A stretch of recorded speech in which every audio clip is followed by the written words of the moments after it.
ఇంద్రవెల్లిలో జరిగినటువంటి విషాదమైనటువంటి సంఘటన వారి యొక్క త్యాగం తెలంగాణ భూమి ఎన్నటికీ కూడా మరవబోదని చెప్పి ఇవాళ మేమందరికీ తెలియజేస్తా ఉన్నాం।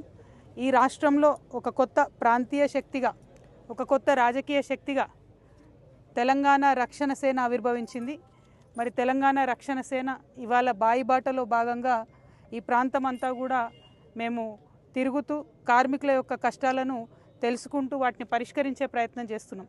అందులో భాగంగా మరి ఇంద్రవెల్లి అంటేనే ఇంద్రవెల్లి ఆదివాసీల యొక్క పోరాట చరిత్ర అంటేనే స్ఫూర్తినిచ్చేటటువంటి చరిత్ర కాబట్టి టీఆర్ఎస్ పార్టీ తెలంగాణ రక్షణ సేన సామాజిక తెలంగాణ ఎజెండాగా పెట్టుకుంది కాబట్టి ఆదివాసీలకు సంబంధించినటువంటి అనేక అంశాల మీద ఫ్యూచర్లో పోరాటం చేయాలని అనుకుంటున్నాం కాబట్టి ఇంద్రవెల్లి స్తూపం దగ్గర ఇవాళ నివాళులర్పించడానికి మేమందరం కూడా ఇక్కడికి రావడం జరిగింది।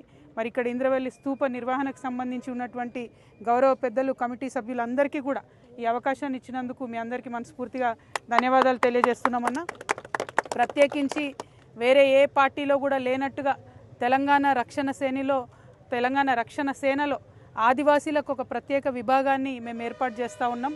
ఎందుకంటే ఆదివాసీలో ఉన్నటువంటి 9 తెగలకు సంబంధించి కూడా అందరినీ ఇన్వాల్వ్ చేసుకుంటూ అది గోండ్ కావచ్చు, కొలాం కావచ్చు, నాయకపోడు కావచ్చు, పర్దాన్ కావచ్చు, కోయ కావచ్చు, చెంచు కావచ్చు, నక్కది కావచ్చు, తోటి తెగ కావచ్చు, ఈ అన్ని తెగలకు సంబంధించి అందరినీ కూడా కలుపుకొని ఒక దగ్గర తీసుకొని ఆదివాసీల సమస్యల మీద బలంగా పనిచేయాలని చెప్పి ఆ ఇంద్రవెల్లి అమరవీరుల ఆశీర్వాదం తీసుకోవడానికి వాళ్ళు ఇక్కడికి రావడం జరిగిందన్న। మీ అందరినీ కూడా మేము రిక్వెస్ట్ చేస్తూ ఉన్నాం, ఏ చిన్న సమస్య ఉన్నా మమ్మల్ని గుర్తు చేసుకోండి, మీ దగ్గర వచ్చి మీ పక్షాన నిలబడి తప్పకుండా పోరాటం చేస్తాం। నాకు నాగోబా దేవుడు అంటే సెంటిమెంట్ కాబట్టి ఆనాడు పార్టీ పెట్టకముందు ఇక్కడికి వచ్చినప్పుడు నేను మొక్కుకోవడం జరిగింది, పార్టీ పెట్టిన తర్వాత వస్తామని మొక్కుకున్నాం। ఇవాళ మొక్కు చెల్లించుకోవడానికి కూడా అక్కడికి వెళ్తూ ఉన్నాం। మీరందరూ కూడా వస్తున్నందుకు చాలా సంతోషం। ఇవాళ అల్టిమేట్గా ఆదివాసీకి తెలంగాణ రాష్ట్రం వచ్చిన ఇన్ని రోజులకు కూడా ప్రతినిత్యం కూడా కష్టమే అనుభవిస్తూ ఉన్నారు। ఇంకా కూడా తిర్యాని మండలం లాంటి మండలం చూసుకుంటే ఎక్కడ రోడ్లు ఇప్పటికీ సరిగ్గా లేవు, చాలా చిన్న చిన్న గూడాల్లో ఇప్పటికీ కరెంటు లేదు।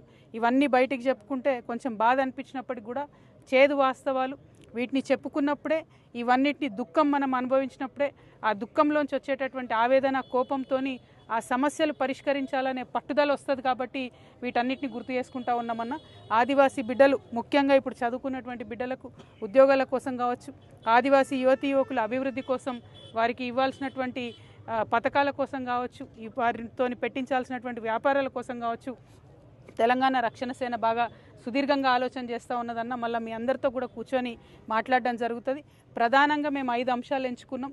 అందులో మొదటి అంశం ఈ రాష్ట్రంలో ఉన్న ప్రతి ఒక్క వ్యక్తికి కూడా ఉచితంగా ఎంత పెద్ద స్కూల్లో అయినా విద్య చెప్పాలి, ఉచితంగా ఎంత పెద్ద హాస్పిటల్ అయినా వైద్యం ఇవ్వాలి అనేటటువంటిది ప్రధాన ఎజెండాగా ఎంచుకున్నాం। వాటి కోసం పనిచేస్తూ ఉన్నాం।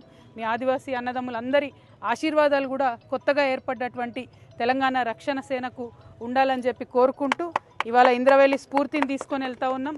ఇక్కడికి వచ్చి ముఖ్యమంత్రి గారు చాలా మాటలు చెప్పినారు, ఆదివాసీ బిడ్డల కోసం సపరేట్ డిఎస్సి వేస్తామని చెప్పినారు। ఇప్పటికీ కూడా ఆదివాసీ యువకులు ఎదురు చూస్తూ ఉన్నారు। ఇట్లా ఏదైతే ప్రభుత్వం మాట ఇచ్చి మర్చిందో మీ తరఫున మేము కూడా ప్రభుత్వానికి గుర్తు చేస్తూ మన మొత్తం ఆదివాసీలందరికీ కూడా న్యాయం జరిగే విధంగా ఒక మంచి ప్రతిపక్షంగా ఇప్పుడు పాత్ర పోషిస్తాం। మీ ఆశీర్వాదం, మా అమరవీరుల ఆశీర్వాదం ఉంటే ఖచ్చితంగా అధికారంలోకి వచ్చిన తర్వాత ఆదివాసీలను అగ్రభాగాన పెట్టుకొని అభివృద్ధి పదంలో నడిపిస్తామని కూడా ఈ సందర్భంగా తెలియజేస్తూ మీ అందరి దగ్గర సెలవు తీసుకుంటున్నాను। జై తెలంగాణ, జై ఆదివాసీ, జై తెలంగాణ।